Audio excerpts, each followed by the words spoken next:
ભરૂચ કોંગ્રેસી પાલિકા ચૂંટણીમાં વોર્ડ નંબર 2 ના પૂર્વ સભ્ય અને વિરોધ પક્ષના નેતા શમશાદ અલી સૈયદની ટિકિટ કાપતા તેમને પાર્ટીનો આદેશ શિરોમાન્ય ગણ્યો। ભરૂચ તાલુકાની ચૂંટણીમાં આ વખતે ભાજપ જ નહીં પણ કોંગ્રેસમાં પણ ભારે સિયાસી ઉથલપાથલ સર્જાય છે। કોંગ્રેસે તો આજે ફોર્મ ભરવાના અંતિમ દિવસે ગણતરીના કલાક બાકી રહ્યા હોવા છતાં ઉમેદવારોની યાદી પણ જાહેર કરી ન હતી।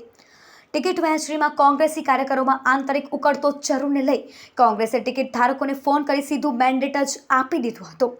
શહેર પ્રમુખે કોરા મેન્ડેટ પણ મંગાવ્યા હોવાની ચર્ચાએ જોર પકડ્યું હતું। કોંગ્રેસમાં ટિકિટને લઈ વિવાદો વચ્ચે વોર્ડ નંબર 2 ના વિરોધ પક્ષના પૂર્વ નેતા શમશાદ અલી સૈયદની ટિકિટ કપાતા તેમણે પ્રતિક્રિયા આપી હતી। તેઓએ પાર્ટી આદેશને શિરોમાન્ય અને પોતાને પક્ષના એક વફાદાર સૈનિક ગણાવ્યા હતા। તો કોંગ્રેસે તેઓને કેટલાય હોદ્દા અને જવાબદારીઓ આપી હોય। પક્ષ કહેશે તો ખુરશીઓ પાથરવાની અને બેનરો લગાવવાની કામગીરી પણ ભવિષ્યમાં ભજવશે તેવો મત વ્યક્ત કર્યો હતો।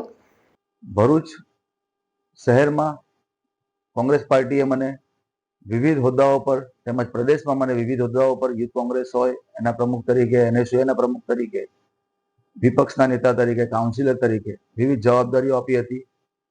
એની સાથે સાથે હાલમાં જે ચૂંટણી પ્રક્રિયા ચાલે છે સ્થાનિક સ્વરાજ્યની, એમાં બરોડા જિલ્લાના 4 તાલુકાના અંદર મને મહત્વની પ્રભારી તરીકેની જવાબદારી આપી હતી અને એ જવાબદારી મેં નિષ્ઠાપૂર્વક નિભાવેલી છે।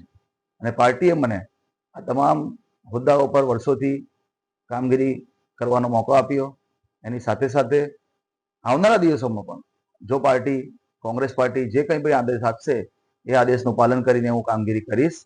અને પાર્ટી જો ઈચ્છે કે પાર્ટીના એક વફાદાર સૈનિક તરીકે જો મારે પાર્ટીની ખુરશીઓ પાથરવી હશે કે પછી બેનરો લગાવવાના હશે તો પણ એમાંથી હું પાછળ હટીશ નહીં, કેમ કે હું કોંગ્રેસનો એક વફાદાર સૈનિક છું અને અમે કોંગ્રેસની વિચારધારા સાથે જોડાયેલા છે।